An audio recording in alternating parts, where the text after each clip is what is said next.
सभी साथियों को सादर प्रणाम। आज हम मोटिवेशनल लर्निंग्स के सीरीज के तहत बात करेंगे सॉफ्ट स्किल्स पर।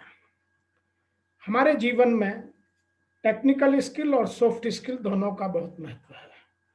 टेक्निकल स्किल हमें जीवन में जब हम पढ़ते हैं और जब हम नौकरी की तलाश में या किसी व्यवसाय की तलाश में या अपने किसी करियर को डेवलप करने के लिए कोई हम काम करते तो उस टाइम हमें टेक्निकल स्किल की बहुत आवश्यकता होती है, क्योंकि हमें उस एरिया में जाना है और उसी एरिया में हमें अपने जीवन यापन का उद्देश्य खोजना है।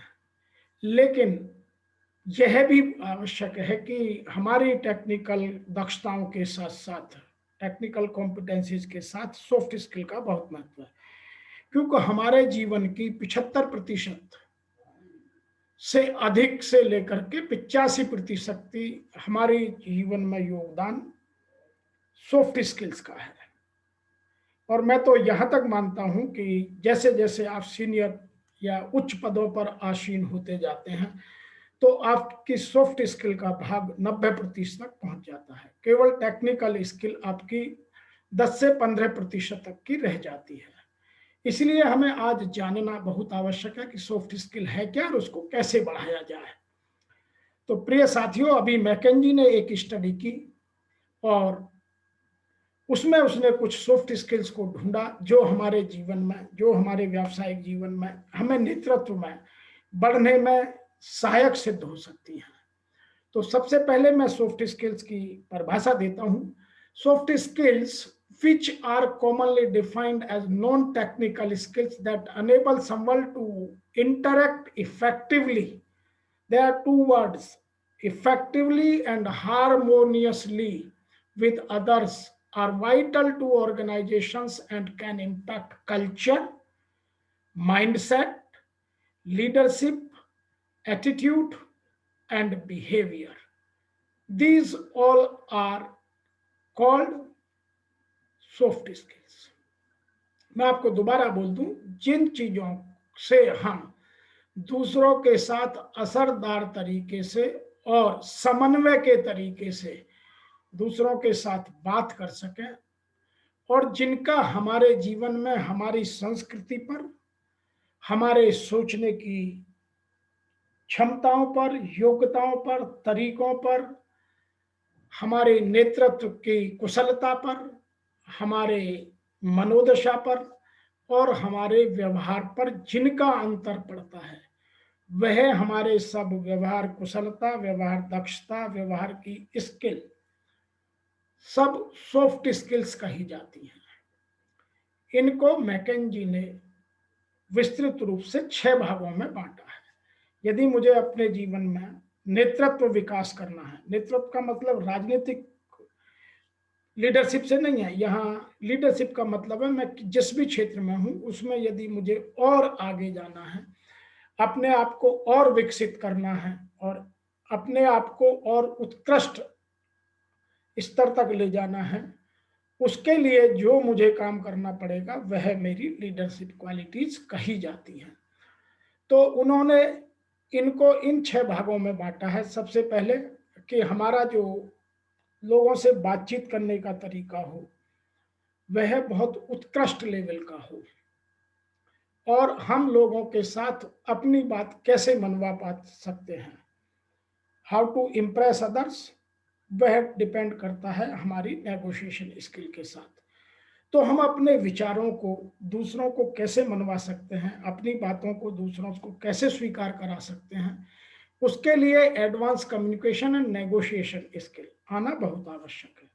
हम जीवन में सदैव नेगोशिएशन करते हैं, घर में रहते हैं तो कभी बच्चों के साथ, कभी वाइफ के साथ, कभी वाइफ हस्बैंड के साथ, कभी हम पेरेंट्स के साथ, कभी पेरेंट्स बच्चों के साथ, बॉस के साथ, सबऑर्डिनेट के साथ, पीयर्स के साथ। हमें अपना काम कराने के लिए अपने लेवल पर कोई ना कोई अपनी नेगोशिएशन स्किल दिखानी पड़ती है और उस जितनी हमारी नेगोशिएशन और कम्युनिकेशन स्किल बढ़िया होगी उतनी ही हम अपनी बात को, अपने आइडियाज को, अपने विचारों को दूसरों को मनवाकर उन्हें सहमत कर पाएंगे, जिससे हमारा कॉन्फ्लिक्ट लेवल भी कम होगा। तो तो एक स्किल जो सबसे ज्यादा आज चाहिए वो है advance communication and negotiation skill. दूसरी है इंटरपर्सनल स्किल एंड एम्पैथी। हम दूसरों के साथ उनकी बात को कैसे समझें और उनके साथ कैसा व्यवहार करें, वह बहुत जरूरी है। आज सिंपैथी की जरूरत नहीं है, आज इम्पैथी की जरूरत है। तो अपने व्यवहार में जब भी हम किसी दूसरे लोगों के साथ बात कर रहे हो तो उनको ऐसा लगना चाहिए कि यार ये तो अपना ही आदमी है, अपनी तरह की बातें करता है, अपने तरह की सोच रखता है, अपने विचारों को महत्व देता है, अपनी बात कहने से पहले हमें समझने की कोशिश करता है और हमारी बात को समझकर अपनी बात को कहने की कोशिश करता है। यही सब चीजें हमारी इंटरपर्सनल स्किल और एम्पैथी कही जाती है। इसके लिए बहुत अच्छी तरह समझने के लिए हमें आदमी को जो कम्युनिकेशन के या इंटरपर्सनल स्किल के 3 मोड हैं उनको जानना बहुत जरूरी है। एक है चाइल्ड ईगो स्टेट, दूसरी है एडल्ट ईगो स्टेट और तीसरी है पेरेंटल ईगो स्टेट। तो कुछ लोग हमेशा चाइल्ड ईगो स्टेट में रहते हैं, जब भी इंटरपर्सनल बात करते हैं बहुत छोटी बातें करते हैं, हंसी मजाक की बात करते हैं, सीरियस नहीं होते हैं इशू के प्रति और हमेशा उन प्रश्नों को उठाते हैं जिनसे बड़ी बातें छूट जाती हैं और छोटी बातें रह जाते हैं।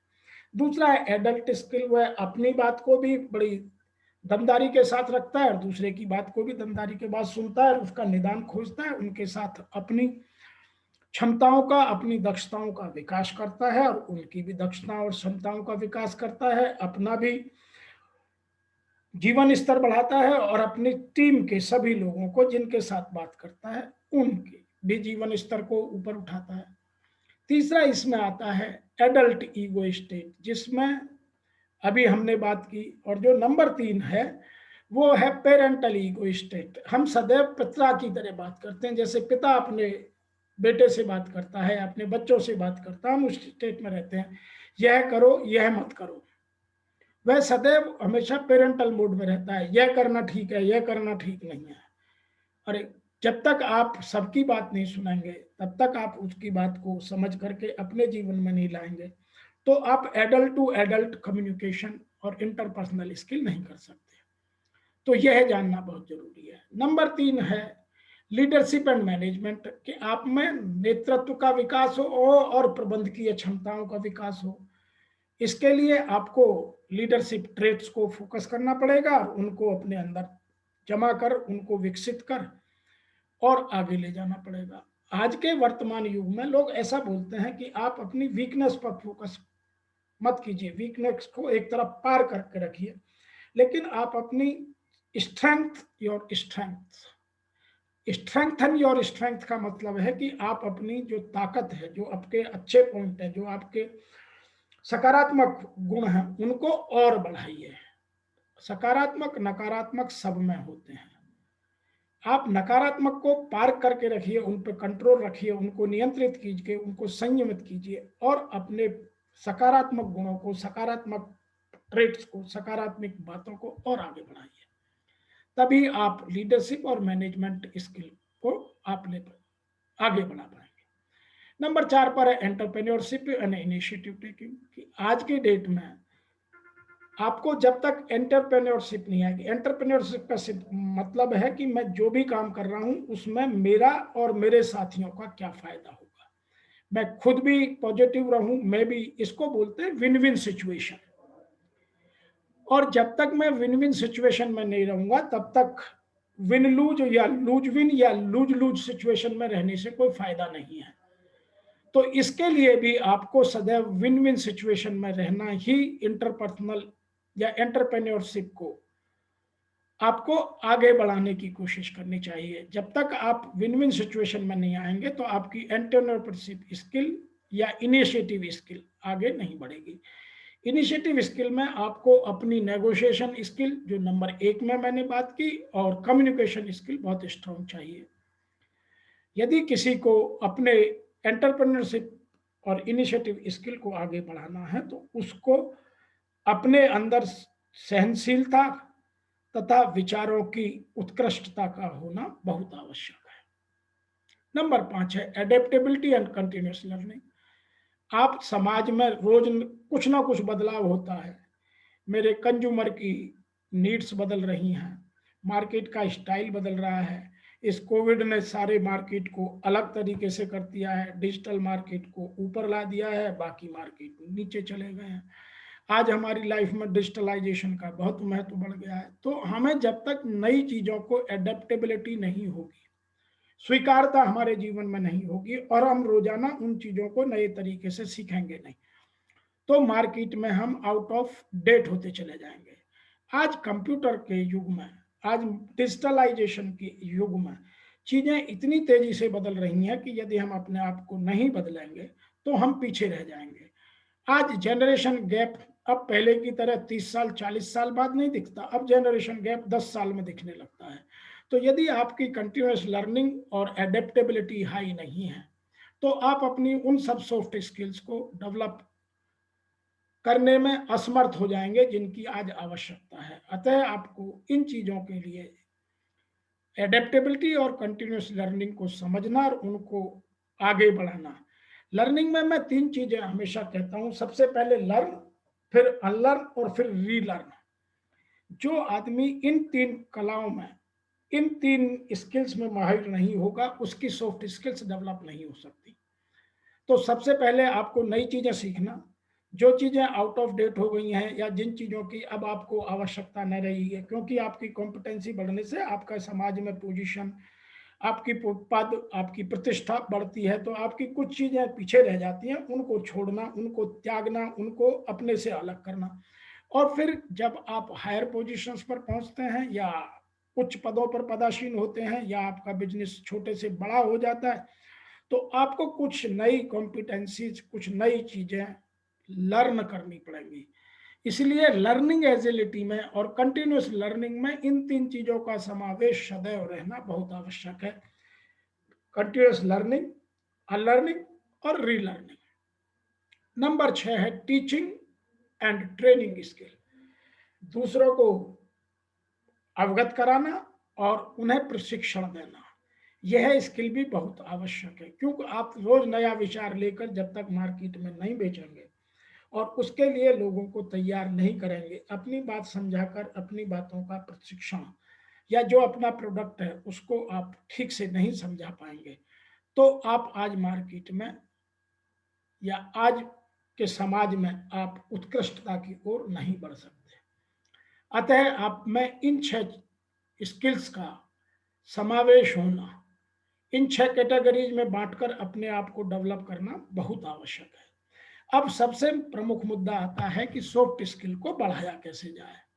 तो सॉफ्ट स्किल को बढ़ाने के मैंने कुछ तरीके लिखे हैं, जिनमें से प्रमुख तरीके ये कुछ 11 मैंने छांट करके आपके सामने लाया हूं, जिनको आपको जानना समझना अत्यंत आवश्यक है। नंबर 1 जो सबसे प्रमुख है, be open to the feedback. हमेशा फीडबैक के लिए तैयार रहें। आप कोई भी काम करेंगे वह अपने हिसाब से आप सही करेंगे, लेकिन दूसरे को वह कैसा लगता है उसकी फीडबैक स्वीकारिए, क्योंकि आपको आइडिया या प्रोडक्ट या सर्विस दूसरों को देनी है और उन्हीं को जब तक ये बात नहीं समझाएंगे, उनकी बात को नहीं सुनेंगे, तो आप उस प्रोडक्ट को, उस सर्विस को या उस आइडिया को और रिफाइंड और बेहतर नहीं कर सकते। अतः आपको सबसे पहले फीडबैक के लिए, फीडबैक सुनने के लिए तैयार रहना। मैं तो आज के वर्तमान में ये भी कहता हूं कि आप फीड फॉरवर्ड भी करिए। कुछ लोग आपको यदि होने से पहले बताते हैं तो उनको भी सुनिए। तो आपको फीडबैक के लिए सदैव तैयार रहना है और ओपन रहना है। आपको किसी की बात का बुरा नहीं मानना है, जो कहता है आप उसको मैच्योरिटी से डील कीजिए और अपने हिसाब से उसको अपने जीवन में स्थान दीजिए। यदि जगह देने की जरूरत है तो दीजिए, अन्यथा उसको एक तरफ पार करके छोड़ दीजिए। Number 2, communicate often. आप सदैव कोशिश कीजिए कि आप कम्युनिकेशन के मास्टर हो। किन शब्दों का चयन करना है, कहाँ, किसको, कितना बोलना है, किस शब्दों में बोलना है, मेरी टोन और मेरी पिच, मेरे शब्द, मेरी बॉडी लैंग्वेज, यह सब क्या होगी, यह जानना समझना बहुत आवश्यक है। नंबर 3 है सॉफ्ट स्किल डेवलप करने के लिए एम्फेसाइज टीम वर्क। आप सारा काम स्वयं नहीं कर सकते, यदि आपको अपनी सॉफ्ट स्किल बढ़ानी है तो आपको हमेशा टीम वर्क पर, सहयोग की भावना को, समूह भावना को आगे बढ़ाना है और उसी पर फोकस करना है। रोजाना आप रोज पढ़कर नहीं सीख सकते, प्रयास कर नहीं सीख सकते, लेकिन लोगों के व्यवहार से बहुत जल्दी सीख सकते हैं। नंबर 4 पर आता है बिल्ड पॉजिटिव रिलेशंस। लोगों के साथ सकारात्मकता के रिश्ते बनाइए। आप नकारात्मक भावों को और नकारात्मक लोगों को अपने पास आने ही मत दीजिए। यदि आपको जीवन में वास्तव में महान बनना है तो आप नकारात्मक भावों से, नकारात्मक विचारों से, नकारात्मक लोगों से, नकारात्मक चीजों से सदैव दूर रहें। एक बार यदि नकारात्मकता का भाव आता है तो वह काफी दिनों तक परेशान करता है। अतः आप अपने जीवन में सकारात्मक रिश्ते, सकारात्मक लोगों का साथ, सकारात्मक किताबों का पढ़ा जाना, सकारात्मक विचारों को अपने मन में या अपने अवचेतन मन तक ले जाना अत्यंत आवश्यक है। नंबर नेक्स्ट है step outside your comfort zone. कि आप यदि अपनी सॉफ्ट स्किल डेवलप करना चाहते हैं तो जो आपकी कंफर्ट जोन है, जो आपकी आरामदायक स्थिति है, जिसको आप मानते हैं कि इसमें मैं खुश हूं, उसको ब्रेक करना, आउट ऑफ बॉक्स सोचना बहुत आवश्यक है। जब तक आप कंफर्ट जोन से बाहर नहीं निकलेंगे तब तक आप अपनी आदतों को और लेवल को स्ट्रेच करके और ऊपर नहीं बढ़ेंगे, तब तक आपकी आउट ऑफ बॉक्स थिंकिंग बाहर नहीं आ सकती। और जो पीछे अभी हमने इनिशिएटिव लेने की बात की थी वह आपको यही दर्शाती है, हमको यही बताती है कि हम अपने कंफर्ट जोन से सदैव बाहर निकलते रहें और कुछ नया करने का, रिस्क लेने की हमारी आदत बनी रहे। नंबर 6 है गेट रेडी टू लर्न। हमेशा कुछ ना कुछ नए सीखें। जहां भी छोटे से मिले, बड़े से मिले, अपने गुरु से मिले, अपने पीयर से मिले, अपने बॉस से मिले, अपने सबॉर्डिनेट से मिले, जहां भी मिले। इसके लिए तो मैं ऐसा एक हिंदी की कहावत आपको सुनाता हूं कि यदि कहीं भी कोई भी चीज हमें ज्ञान की किसी से भी मिलती है तो वह हमें अवश्य स्वीकार करनी चाहिए। जैसे पढ़ो अपावन, पढ़ो अपावन ठोर में कंचन तजे न कोय। तो हमें जैसे सोना कितनी भी गंदी जगह में क्यों ना पड़ा हो उसको कोई नहीं छोड़ता, ऐसे ही ज्ञान की बात हमें कहीं से भी मिल रही हो वह हमें अवश्य स्वीकार कर लेनी चाहिए। हमें वहां कौन छोटा कौन बड़ा किससे मिल रही है इस बात का ध्यान बिल्कुल नहीं करना चाहिए। तो हमें हमेशा नया सीखने के लिए तैयार रहना चाहिए। नंबर 7 है adapt to work place changes. अपने कार्यस्थल पर भी चेंज करते रहें। बदलाव प्रकृति का नियम है। रोज सुबह होती है, रोज शाम होती है, साल में एक बार तीनों चारों मौसम आते हैं। हमारे जीवन में भी ऊपर नीचे चलता रहता है, तो हमारे वर्क प्लेस पर भी बदलाव आवश्यक है। जब तक हम एक ढर्रे में काम करेंगे तब तक हम महान नहीं बन सकते। अतः अपने वर्क प्लेस पर, कार्यस्थल पर भी बदलाव लाना, बदलाव को स्वीकार करना, उसको एडेप्ट और एडप्ट दोनों ही करना बहुत आवश्यक है। नंबर 8 है ऑब्जर्व अदर्स। दूसरों को सदैव सावधानी से देखिए, ऑब्जर्व कीजिए कि उनसे मैं क्या सीख सकता हूं और उनकी क्या कमियां हैं जिनसे मैं अपने आप को दूर रख सकता हूं, अपने आप को बचा सकता हूं। जीवन में अच्छाई बुराई सदैव सदा रहेंगी। कभी कोई ऐसा समय नहीं आ सकता जब हम ये कहें कि अब ये जमाना पूर्णतः बुराइयों से दूर है या पूर्णतः अच्छाइयों से दूर है। सदैव रहेंगी। हम क्या स्वीकार करते हैं, क्या एक्सेप्ट करते हैं, क्या दूसरों से सीखते हैं, ये हमारे ऊपर निर्भर करता है। अतः दूसरों को ऑब्जर्व कीजिए, सकारात्मक विचारों को लीजिए, नकारात्मकता को छोड़ दीजिए। जो अच्छी चीजें हैं उनको ग्रहण कीजिए, बुरी चीजों को पार कर दीजिए। नंबर 9 है वर्क थ्रू कॉन्फ्लिक्ट। अपने जीवन में कॉन्फ्लिक्ट को, विवाद को सदैव दूर रखिए। यदि कोई बात कॉन्फ्लिक्ट की आ भी जाती है तो उसको मैच्योरिटी से सोचकर, समझकर रेस्पॉन्ड कीजिए। और उन कॉन्फ्लिक्ट से, जब तक जीवन में कॉन्फ्लिक्ट नहीं है तो आप आगे भी नहीं बढ़ेंगे। उन कॉन्फ्लिक्टों को रोज रिजोल्व करना है, इसलिए कॉन्फ्लिक्ट रिजोल्यूशन को जानना, समझना, डेवलप करना उस हैबिट को बहुत जरूरी है। उसके लिए बहुत सारे तरीके हैं, जैसे गलती हो गई तो सॉरी कह देना, लोगों का थैंक्स करना, लोगों को उनकी बात के लिए अप्रिशिएट करना, गलत बात को स्वीकार कर लेना, बहस नहीं करना, जिद नहीं करना। तो ये कुछ कुछ तरीके हैं जो सरलता से आप अपने जीवन में कॉन्फ्लिक्ट को या ये जो विवाद होते हैं इनको अपने से दूर रख सकते हैं। नंबर 10 है टेक ऑन लीडरशिप रोल। हमेशा मैनेजर की तरह काम मत करिएगा, सुपरवाइजर की तरह काम मत कीजिएगा, हमेशा वर्क एज ए लीडर, एक रोल मॉडल बनिएगा। दुनिया हमको देखती है, दुनिया हमसे स्वीकार करती है, हम कुछ अपने रोल मॉडल से स्वीकार करते हैं, तो हमेशा लीडरशिप रोल में रहिए। लीडर और मैनेजर में बहुत डिफरेंस है, इस पर मैं अपना वीडियो डाल चुका हूं, आप मेरे पुराने वीडियो में जाएंगे तो ये आपको मिलेगा। तो हमेशा आप लीडरशिप के रोल में रहिए, नेतृत्व में करिए। नंबर 11 जो सबसे महत्वपूर्ण है, arrive to work on time. आप जहां भी जाएं समय पर पहुंचे। आज वर्तमान में लोग बहाना बनाकर समय को इधर से उधर बात करते हैं, लेट हो जाते हैं घर से, बोलेंगे कि रास्ते में जाम लग गया।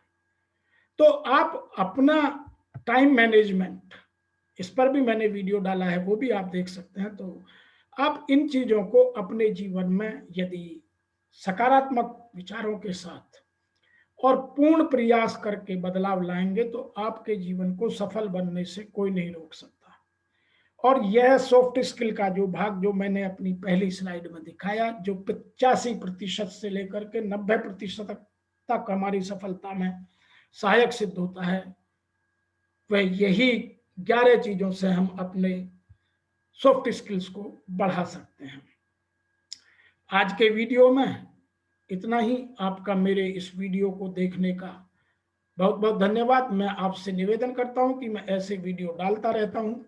आप मेरे इस चैनल को सब्सक्राइब कीजिए, बेल आइकन दबाकर सुनिश्चित कीजिए कि इस तरह के वीडियो सबसे पहले आपको मिले और आप अपने जीवन में इनका प्रयोग कर आप अपने जीवन को सफल बनाएं।